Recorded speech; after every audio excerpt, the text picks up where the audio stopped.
Julie M. Simon, welcome to Shrink Wrap Radio. Hi, David. Thank you so much for having me. Well, it's really good to have you on the show. And we're going to be discussing your new 2018 book on emotional eating, which is titled When Food is Comfort. So I want to ask you, how did you get involved or interested in this particular topic of emotional eating? Well, I was always interested in it because I struggled with it when I was much younger and struggled with overeating, gaining weight, dieting, went through all that in my teens and my 20s, watched my older sister and my mother struggle with all of that. So I was always very interested in health and nutrition and fitness and the psychology of eating, and kind of wanted to understand. It never made sense to me why any of us had weight problems. It seemed like we shouldn't be designed to have weight problems. Animals in the wild don't have weight problems. Our ancestors didn't have weight problems. They didn't count calories and fat grams and weigh and measure their bodies and their food. And so I was always on a quest to figure out what is going on. Why are we all struggling so much with our weight? And why are we looking for the new diet all the time? And why are we counting calories and carb grams, and all that stuff? So I was on a quest to solve that for myself. Well, back in those early days when you were struggling with that, what things did you try that did not work for you? Well, I just did a lot of dieting. I mean, I remember keeping journals, counting every single calorie that went into my mouth. And then when I would lower my calories to, extremely low level, bordering on getting anorexic from doing it, my weight was plateauing and I wasn't losing weight. And nobody could kind of tell me why. People would say, oh, well, then don't eat less, or, just exercise more. So all of a sudden I'm practically starving myself and over exercising, right? And this is the recipe for eating disorders. Right. Was it a serious enough issue for you that you ever went into therapy for it? I did. I definitely went into therapy. First of all, I was developing eating disorders. So I was kind of on the border of anorexia, and then I was on the border of bulimia, not so much with vomiting up my food, but over exercising. So and binging, the starvation was starting to lead to binge eating. Right. And in my 20s, I actually went to see a therapist about it, and I was fairly thin at the time, but I was kind of obsessed with, an extra 5 or 6 pounds, and the therapy was really ineffective.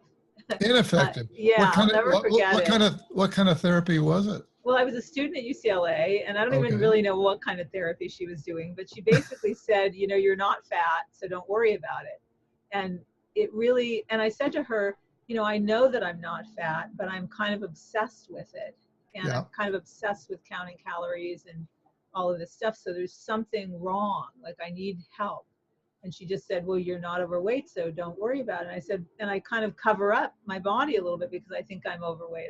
I knew something was wrong, and I wasn't getting any help in therapy. And that really also led me to want to be a therapist, because I thought I really want to solve this, and I don't ever want to have the experience where, I don't want anyone else to have the experience where they go to someone and they basically kind of dismiss what they're feeling. Yes. Everything that they tell the therapist that they're struggling with. Well, it's not a rational process. So giving you a rational perspective, of, well, you're not overweight, that's not going to be helpful because it's deeper than that, right? Right. And I wasn't getting anyone addressing the deeper pieces. Yeah. So I couldn't find anyone who was addressing them. So how did you find you look very slim now. Hopefully you're not anorexic. Not at all. And so how did you find your way to the place where you are now? What ended up working for you? Well, it was actually quite a journey. And so as I began, I went back into therapy at some point in time, and I found a wonderful therapist. What's funny about that is that she was overweight, and so she didn't really have any answer for the eating issues, but she was able to help me look at just all the deeper issues that I was struggling with as a young woman. And those were ultimately the issues that were leading me to try to control my body size. So, but during those, go ahead. Can you share with us at all what those issues were? I'm terribly voyeuristic. I apologize. I had a certain amount of trauma in my childhood. I Uh-huh. had a very controlling mother. My mother was bipolar. She was kind of a rageaholic. So there Oh, was a lot of wow. emotional abuse, a lot of, verbal abuse, a lot of criticism, shame, and Wow. other traumas too that I won't go into here. But Okay. there Yeah. had been a lot of trauma. And so I was also struggling. What I didn't realize until she helped me understand it, was that I had a low grade depression, Mhm. and I was often eating because I was mildly depressed. And Yeah. so there were all those pieces So it's of the fascinating that puzzle. she was able to help you with all of that, even though she was overweight herself, but that didn't get in the way for either her or you, it sounds like. It didn't. I mean, at that time, there really was no one for me to turn to with the eating issues, because I couldn't really find anyone that really fully understood them. Um, this is a long time ago, and uh, I don't even remember if we were even calling it bulimia back then. I think maybe our understanding of eating disorders has deepened in those intervening years. Do you think Oh, so? it's totally. I mean, that's my specialty, and I've been doing this for 30 years. And Okay. so, but what was interesting is that I always had this intuitive sense. I wanted to find out all the pieces of the puzzle, and over time I found, put them all together, and there were emotional skills, self-care skills that I was missing, that I needed to learn. There were also what I call body balancing principles. My body was out of whack in certain ways. I was eating foods I was allergic to. I had brain chemistry imbalances. I just alluded to the depression that I was suffering from. So I had brain chemistry imbalances, food allergies. I had hormonal imbalances. So these were all pieces Huh. of the overeating puzzle that I began to understand. I was kind of spiritually lost. That was a piece, like, getting spirituality in my life was a huge part of my recovery. So putting all that together, I wrote my first book, and my first book was called The Emotional Eater's Repair Manual. And that covered the emotional self-care skills that most emotional eaters are missing. A lot of these body issues, the body imbalances that can lead us to turn to food, because not all overeating is the result of emotional challenges. And then spiritual imbalances that can lead us, like life not having enough purpose and passion and meaning, not having Mhm. enough nourishing connections, Yeah. whether that's just something higher or not. So I wrote the first book, and we covered the mind, the body, and the spirit. And I knew I wanted to write the second book and do a deeper dive into those emotional self-care skills. And really, in the second book, I really wanted to cover the brain, a little bit more about the brain, and teach my readers about how their brains get wired very early on in their lives. Yeah, yeah. Well, let's get into some of that stuff. I know one of the things that you emphasize in the book right off the start is parental nurturing, and you shared enough of your own story with us to see why that might be so important, because that's something that you didn't get. Yes, and it's so funny that you're saying that. I was just yesterday spent some time with my elderly mother, and was just thinking, there is no nurturance here to be gotten from Mm, this person, and it's sad. I mean, and I was thinking when I was with her that she never got it, and yeah. this is generational. She never received sufficient or consistent emotional nurturance in her early years for her brain to get wired properly, and so she couldn't raise her children in a very nurturing environment. And so, Yeah. as I said before, the environment I grew up in was not nurturing. She was kind of a rageaholic, and there was a lot of yelling and screaming and hitting and Mm. shaming and judging, Oh, and and that kind of environment. Our brains get wired um, based on the experiences, what we're yes. exposed to. And so if we are in an environment that is abusive, or even an environment where there's a lot of neglect, that's how mine was too. I was the youngest child, so I had a lot of neglect. Our brains get wired for high reactivity and high emotional arousal. And what happens is that when we struggle with that, we're unable to comfort and soothe ourselves and regulate our emotions and our moods and regulate disruptive impulses. And we're much more likely to turn to substances, process addictions like gambling or shopping, or right when we can't Yeah. comfort and soothe Yeah. ourselves. Yeah, this whole language of self-regulation is sort of new. It's come out of the brain science that's been done in the last 10 years or so. And so the person who's reading your book, they can't go back and have their childhood over again, right? If they got poor nurturing, how are they going to get over that? Well, that's exactly why I wrote the book, because of the hope that the neuroscience, I think, has provided us. Is we used to think the brain was this kind of set in stone, Right. thing in our heads that really couldn't be altered much, and it couldn't be further from the truth. We now know that what we're talking about when we talk about nurturance early in life, we're really talking about something called attunement, where our caregivers are really well attuned to our inner world, and they tune into it with kindness and curiosity and love and care. And so when we receive that, as we said, the brain gets wired in a particular way. If we don't receive that, we don't have that external attunement.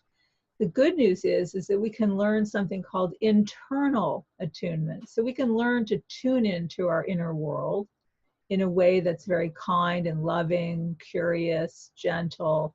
And we can, in fact, by doing that often, by doing a mindfulness practice of what I call internal attunement, we can actually rewire our own brain. And I was and am a living, breathing example of that. I did that over the course of the years with all the skills I was learning without knowing that rewiring my brain was possible, right? Yeah. Just hoping that something was possible. Yeah. And then ending up having a rewired brain and saying, oh my God, I'm a walking example of how it works, right? That's great. I need to That's teach great. this.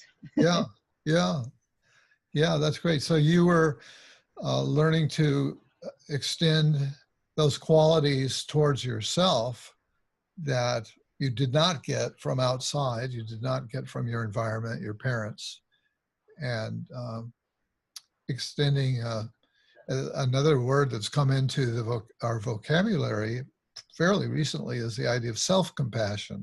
Yes. And so and it's funny, for me, it didn't start so much with self-compassion. It was more, I had therapists kind of forever telling me to journal my feelings, and I always resisted doing it because I didn't feel like I was getting much out of doing it. But there came a point where I really wanted to put my energy into seeing if I could journal and get something out of it. And I guess, when you're ready, things shift. And so I really began to journal my feelings, and I began to notice that, and I didn't have this languaging back then, but really what was happening was that I was learning how to regulate my nervous system, that by pulling away from a stressful situation, pulling out my journal, writing down what I was feeling, and even just beginning to access a kind, supportive voice inside, that could say, well, it's okay to have those feelings. Of course you're feeling that way when this happened.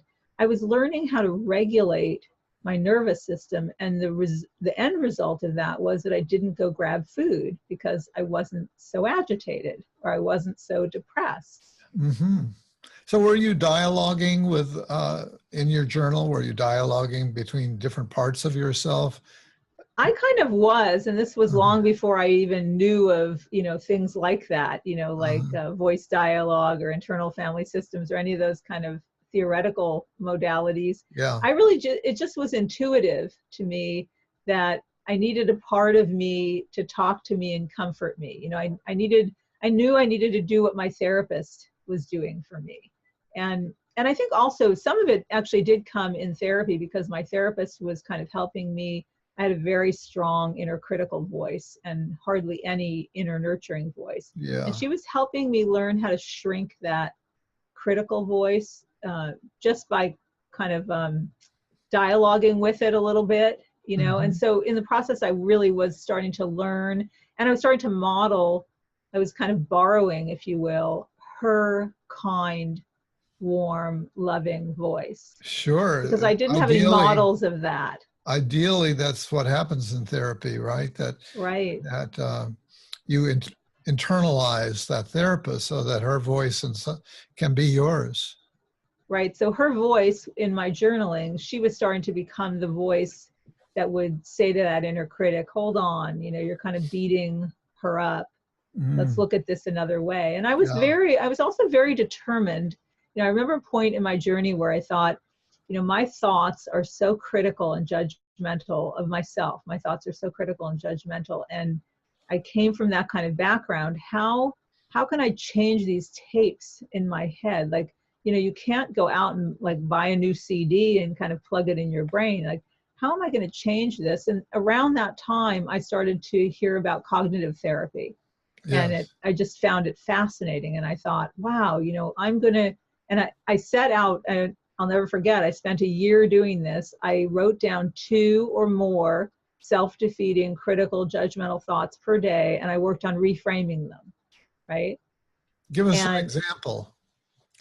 um, I'm never going to lose this weight. I will never find a partner. Nobody will ever love me looking like this. I can't handle that situation. So then how would you reframe that? Well, it depends what it was. Yeah. If it was something simple, like I'll never lose this weight, the Yeah. reframe might be, well, I have lost weight before, and so there's no reason for me to believe that I can't do this again. I can start with one small baby step, right? Excellent. And Yeah. so what I would find, again, I didn't know all the neuroscience behind this or even all the somatic science, what was happening in my body, but I was intuitive and smart enough to notice that when I came up with a reframe, I felt better. I felt more hope. And I was very diligent about doing this and observing how I felt when I reframed thoughts. And I noticed that, so let's say I went on a date with someone, okay, and I thought, oh, that person didn't like me, I'll never find love, right? Yeah. And then if I stayed in that zone, I was very likely to get depressed, okay? I And would think so. as I Yes. said earlier, I have a chemistry that I can go towards depression, right? So my Okay. chemicals can get low from, That's right. You're a manic depressive mother. Yeah. exactly. So if I had thoughts like that and I reframed them and I said to myself something like, there's no reason to believe that one date that's not working out is the end of all dating. There are lots of other people out there. And in fact, you didn't like him that much anyway, right? Right. So if I was able to get to that reframe, all of a sudden I noticed that I felt hope again, right? And if we translate that into eating, when I felt hope, I didn't need to go grab a bag of cookies, right? Mm-hmm. Yeah. So I was learning that I could actually take my thoughts, I could examine them, I could find a reframe for them that was either neutral or really uplifting. It might be a calming reframe if I was agitated. It might be uplifting if I was feeling down. It might be just something I often when I give talks, I might say to them an example of a reframe. Let's say I go out to give a speech and that day my hair isn't looking that good. It's just not styling well or whatever. And so let's say I have a thought, oh my God, my hair looks terrible today, right? I have Right. a standard reframe, and this came from years ago when I was practicing writing reframes. I have a standard reframe that works for me. Okay, it's kind of a spiritual reframe. And so I say to myself, I'm not my hair. Like, I'm this incredible being called Julie, and it doesn't matter what my hair is doing today because I'm still that incredible being, spirit, Julie, right? Uh-huh. And that always relaxes me into remembering I'm not my body, I'm not my hair, I'm not how the shirt is fitting today. And I've come here to do something, and my hair doesn't matter for what I'm here to Yeah. do. I love that you're giving us all these concrete, practical suggestions and telling us stories from your own experience, because I think that's the stuff that people who might be struggling with these issues would really appreciate. So keep it up. I noticed that you have a chapter in your book that's titled "It's All in Your Head," and that's funny because a tagline for Shrink Rap Radio is it's all in your mind. So it's just a different way of saying the same Yeah. thing. Yeah. And I wanted to title it "It's All in Your Head," you know, of course, being playful with the title, but I wanted people really to understand that it's not their fault, you know, that the way their Yeah. brain got wired was not their fault. They didn't have a choice in who their parents were and how they were Right. raised Right. and how their brain got wired, and that it is in the brain. And you know, we have examples even with other addictions. So let's take an addiction to opioids, for example. If you Okay. put someone in a hospital and they've had a procedure and they have pain, and you give them medication, okay? Some people, you'll give them the medication and they'll say, thank you, you know, and the doctor might say, do you need a prescription when you go home? And the person will say, no, thanks, I don't want it. I don't really like the way I feel on drugs. Another person will say, yes, I'll take the prescription. And then they'll want 4 more prescriptions after that, okay? And so we know that just genetically, or, you know, how the brain gets wired, that different people are going to be more susceptible to addiction than others. And we know that with drugs, we know that with cigarettes. You know, one person will smoke a cigarette and be much more susceptible to becoming addicted to them than another. And the same thing with food, right? And so a lot of this has to do with how the brain, certainly genetics play a role. It's not all what happened in your childhood, but the combination of your genetics and then how your brain got wired when you were young, you know, is a powerful combination in terms of how you're going to respond to stressors and how you're going to cope. And so I want people to know that it is something that's going on in their brain. And it did get wired in and laid down. Even the chemistry of the brain gets laid down early. It did get laid down a long time ago, but there are many things we can do now to correct that, Well, including correcting the chemistry as well. I noticed you used the word addiction, and do you find that seems to be the best model to look at it as a form of addiction? Well, you know, I think in terms of overeating is on a spectrum. So I Okay. have people come to me who I would say really don't have any food addiction. And their overeating is probably predominantly emotional, but it's not compulsive. They don't binge.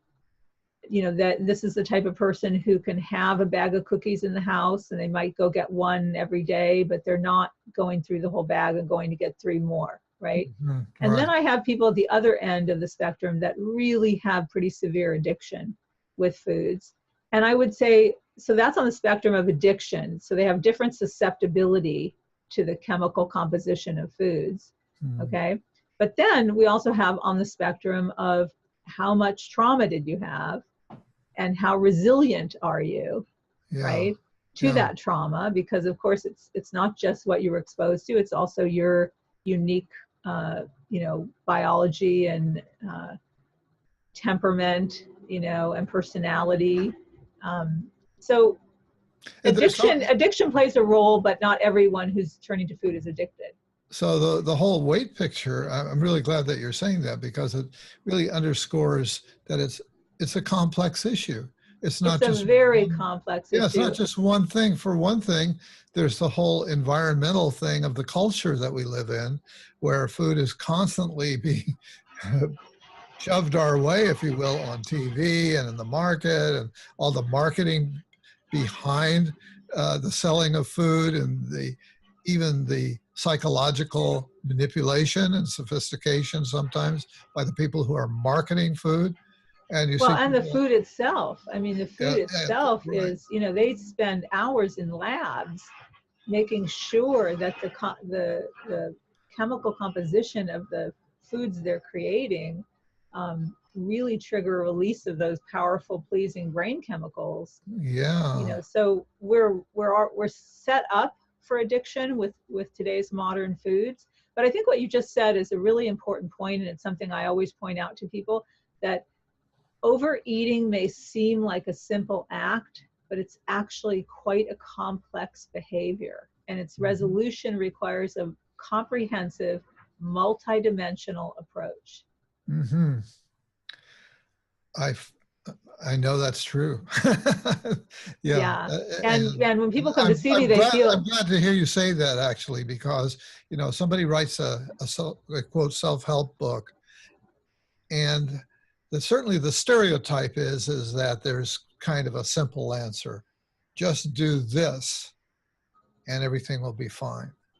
well, But that's what I get so frustrated about. you have a more nuanced view of all of this than that. Yes, and I get so frustrated because I'll have couples come to see me and the husband will say, why can't she just stop eating? Like, she knows what to eat. She knows that she doesn't need to be eating the ice cream and the cookies or ordering, tacos at 11 o'clock at night. Why doesn't she just stop doing it?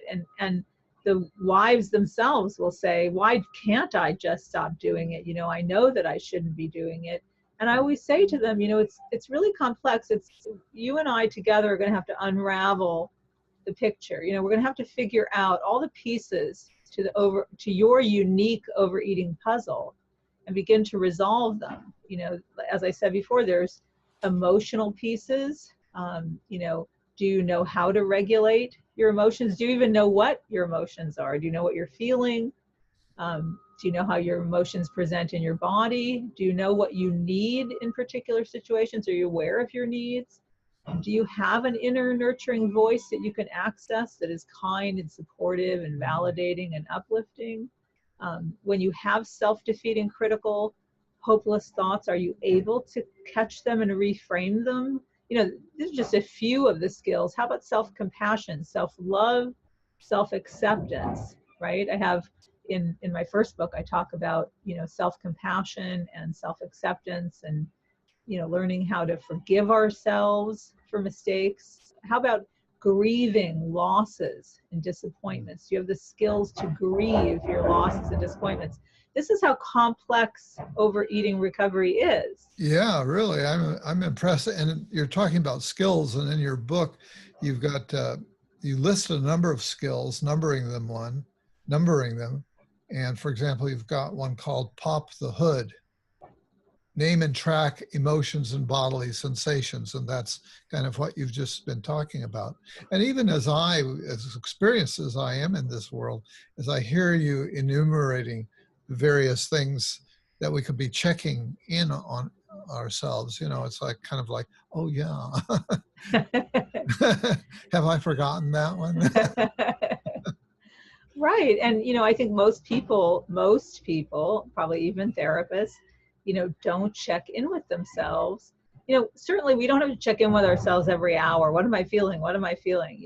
But if you're having a situation that's causing distress, or just simply using the times when you want to grab food, you want to eat when you're not hungry, you want to eat beyond fullness, you want to eat unhealthy, processed, junky comfort foods more often than you know is healthy for you. If any of those apply, you stop and you pop the hood. That it's like your car. You're popping the hood, and like a master mechanic, you're going to go in and you're going to diagnose the problem.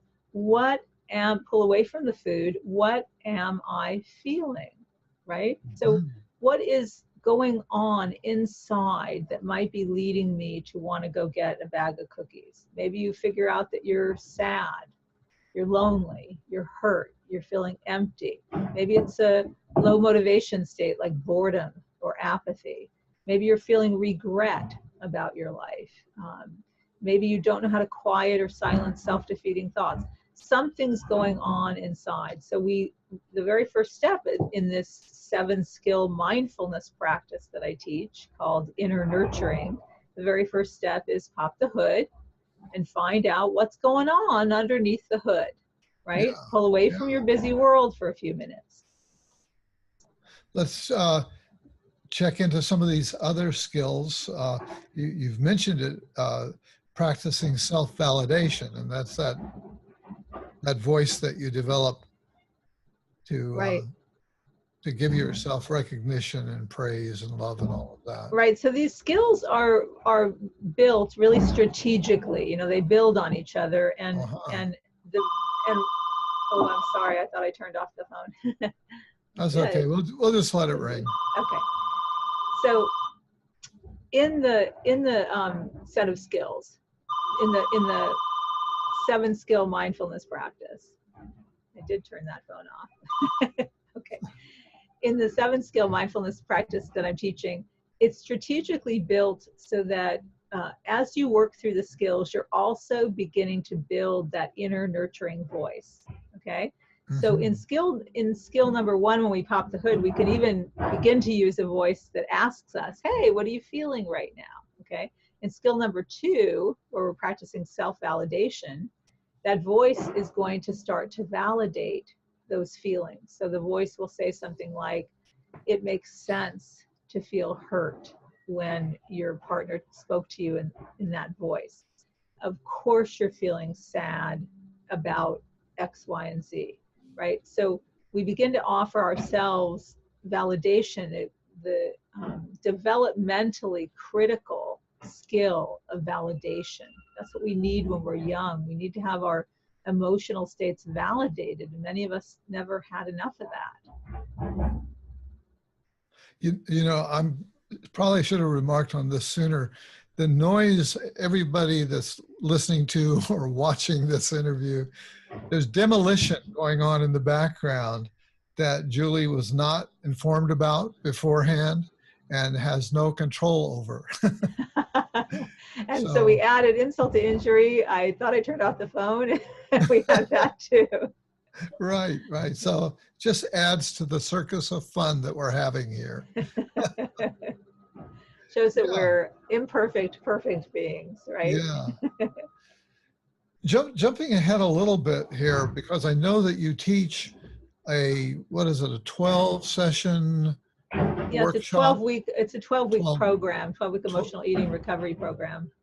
And so my question is, given that it's as complex as it is, how can you put it into that sort of format where you have to sort of be a one size fits all, maybe?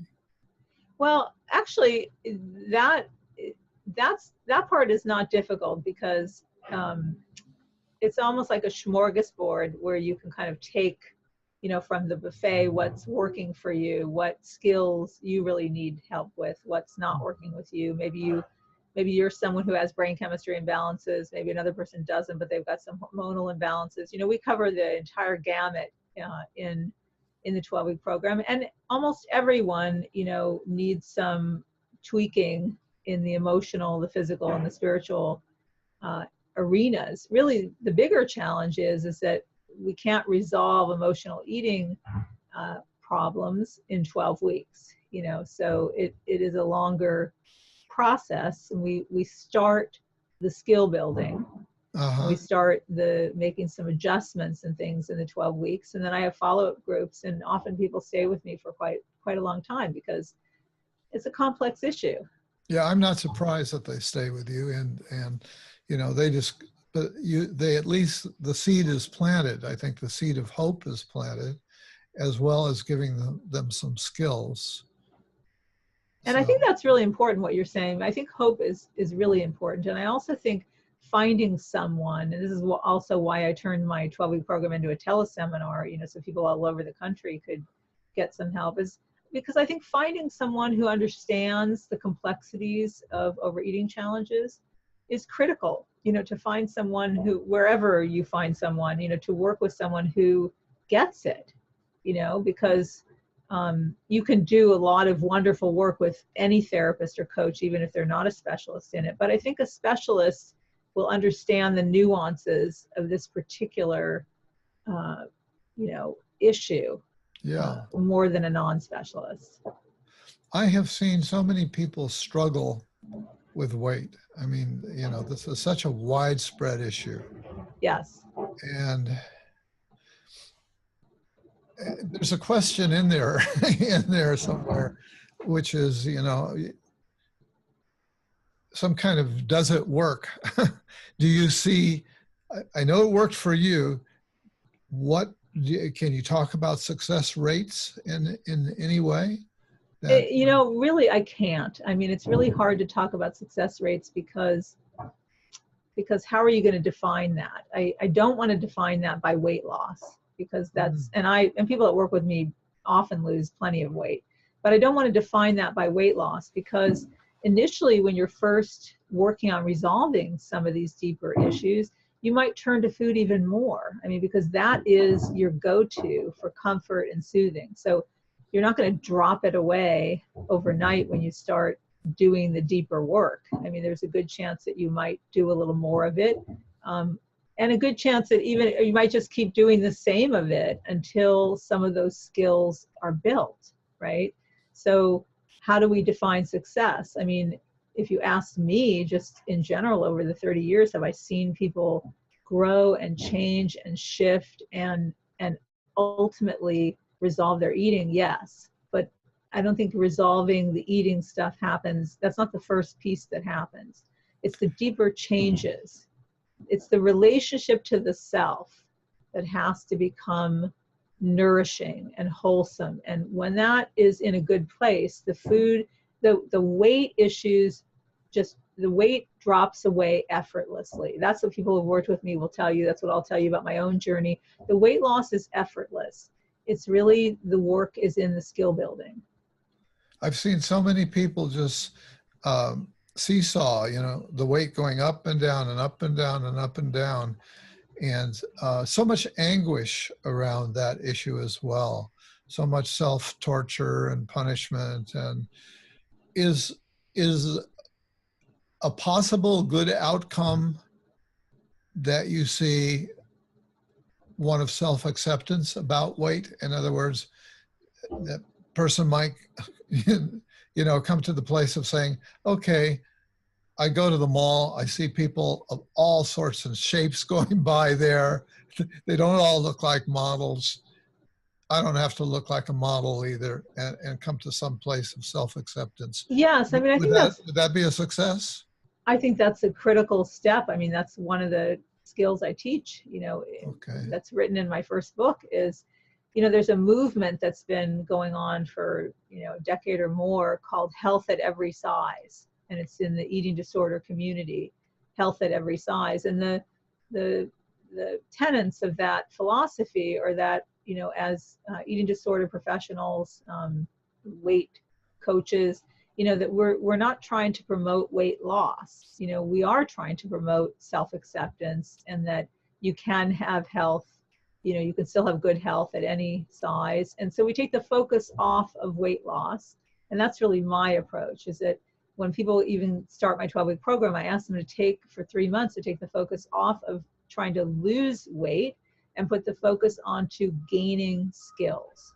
So Yeah. we're not losing weight, we're trying to gain skills. And I remind them that when the skills are in place, the weight will fall off. And so, like you said, one of those skills is self-acceptance. You know, that I don't have to say that this body size is where I want to necessarily end up, but let me make peace with it today, right? Like, let me stop beating myself up for it. Let me stop saying unkind things to myself about it. Let me work on those skills.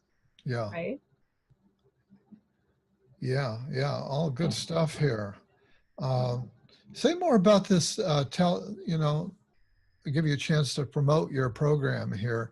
The what was it? Telepresence, It's a telecoaching, teleseminar. A teleseminar. So are you there, or is this a package thing where you're not there? oh, no, I'm there. So Okay. because this is such a complex program, I think it would be hard for me not to be there. Yeah, I wanted you to be there, so I'm glad Yeah, you're yeah, there. no, I'm there. So I've run the program in my office for 25 years live, okay?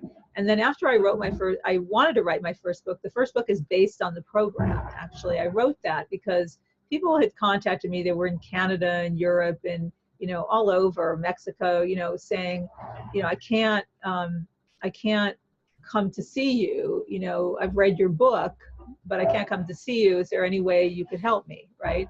And so I Yeah. thought, let me set up a 12-week program in a telecoaching format so people all over the United States and Canada and wherever can join in, and I can coach them through, you know, all the skills, principles, and practices. So we're on the phone together, all of us. Every week they get a lecture from me, and every week they get a coaching call with me. So we work through handouts. We work through all the skills and the principles and practices. And then every week on a coaching call, I do troubleshooting to find out where are people having trouble, where are they struggling with the material.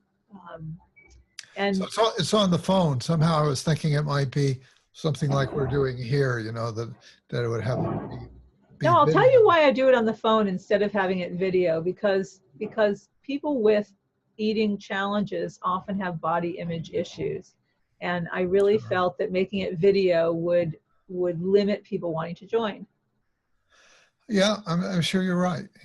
I think you're right about that. And, also what's coming clear here is that the concern about losing weight is really part of the problem, right?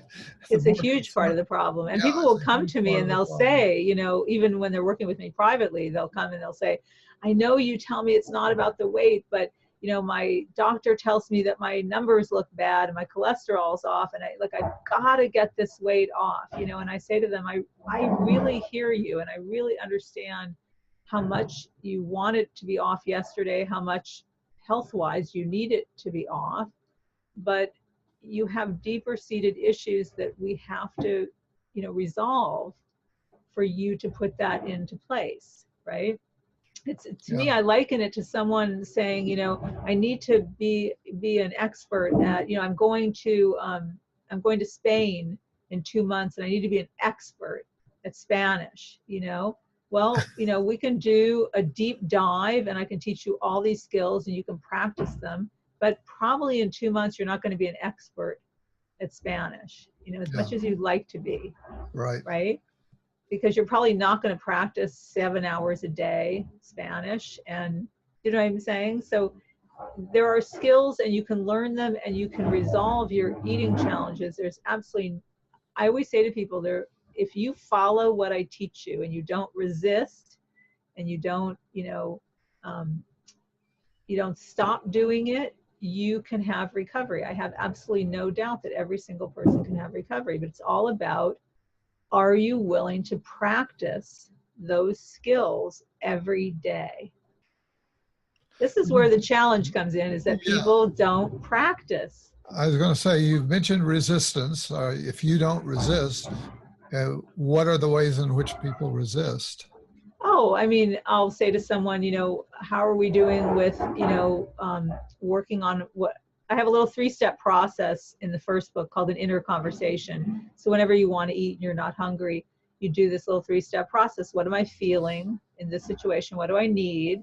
And you bring in that inner nurture voice for soothing and comfort and reassurance. It's just a little 3-step process. So I'll say to people, have you practiced your inner conversations this week? So when you had that argument with your friend and you were really upset and you went and you binged, before you had the binge or after you had the binge, did you have an inner conversation? No, I didn't. Okay, so why do you think you didn't do it? I just didn't feel like doing it. Or that inner nurturing voice doesn't comfort me. I don't feel comforted by the voice. So I said, okay, I totally understand that. And you won't feel comforted. It's a catch-22. You won't feel comforted until it's more developed. And it won't get more developed until you practice it. So this is where sometimes the resistance, people are their own worst enemy, but I'm not judgmental when people have resistance. I just say to them, sometimes you're not ready yet to practice these skills. And perhaps we need to just go a little deeper. Maybe there's a lot of grieving that needs to take place before you're ready to practice these skills. Like, I don't want it to be this hard, or you're angry that you have to do the work, or some of these people are angry. I have someone I work with who's 70 years old, and most of the time she wants to talk about how angry she is at the kind of parents she got, right? So at 70, she's still grieving that she didn't get the kind of nurturance she needed. No judgment when I say that, but that's where our work is for me to continue to be present to the grief and the sadness until she finds it in herself to say, okay, they're not here anymore. There's nothing I can do about that, but I can work on these skills and I can move forward.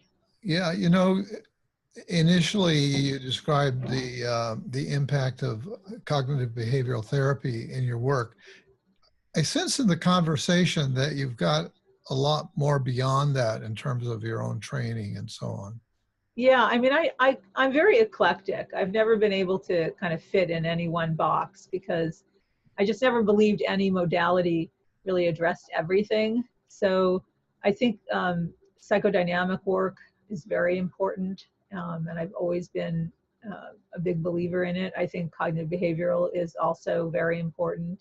Um, I love the somatic work, the newer somatic therapies.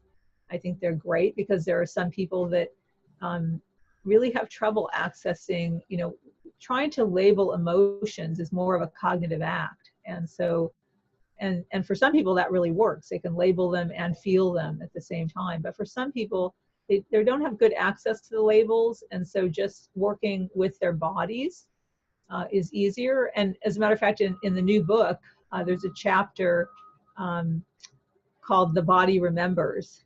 And Yeah. that's a chapter all about, gives you an example of a client that I worked with who really had trouble accessing her emotions. And she had been in other therapies and really felt like a failure, and been in group therapies where she felt like a failure because she couldn't really kind of access emotions. She had come from a very traumatic background. And so we just worked somatically, and she began to get much better at reading how emotion presented in her body. So When you you say, got to have a bag of tools, yeah, when you say you worked somatically, can you flesh that out a little bit more? Well, instead of me saying, what are you feeling? The typical therapeutic response would be, what are you feeling? And the person might say, well, I feel sad, or I'm feeling upset, or I'm feeling really angry about such and such. With her, I would say, I'm wondering what you're noticing in your body. I'm wondering what sensations you're noticing. And that worked really well for her because she could kind of get quiet and she would notice. At first, she didn't notice anything. She would say, I'm not really noticing anything. I'm numb. Okay.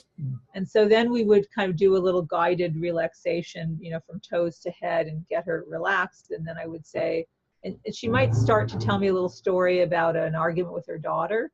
And I would say, as you're telling me that story, I'm wondering what you're noticing in your body. And she began to get very good at saying, oh, my stomach is so tight. It's like in knots right now. And I'm, as I'm telling you this, I'm starting to get a really bad headache, right? I mean, she so quickly pushed emotion down into her body, which she had learned to do very, very young in a traumatic household. And so the emotion was always there.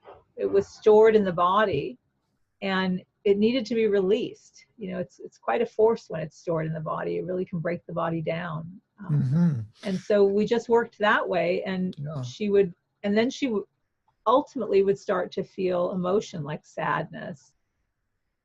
So that's really a skill, being able to look within and to become aware of what's going on in your body.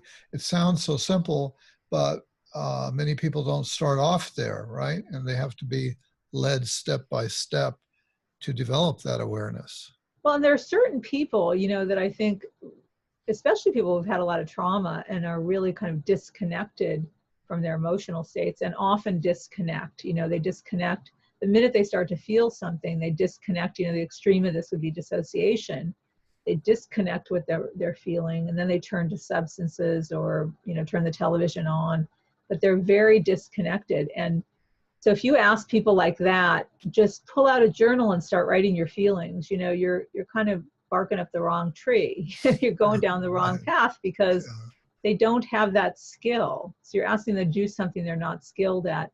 Now, they probably don't have the skill necessarily to notice all their body sensations, but if you give them a handout that has bodily sensations on it, and you say, okay, when you just had that argument with your daughter, could you see if you notice any of these sensations?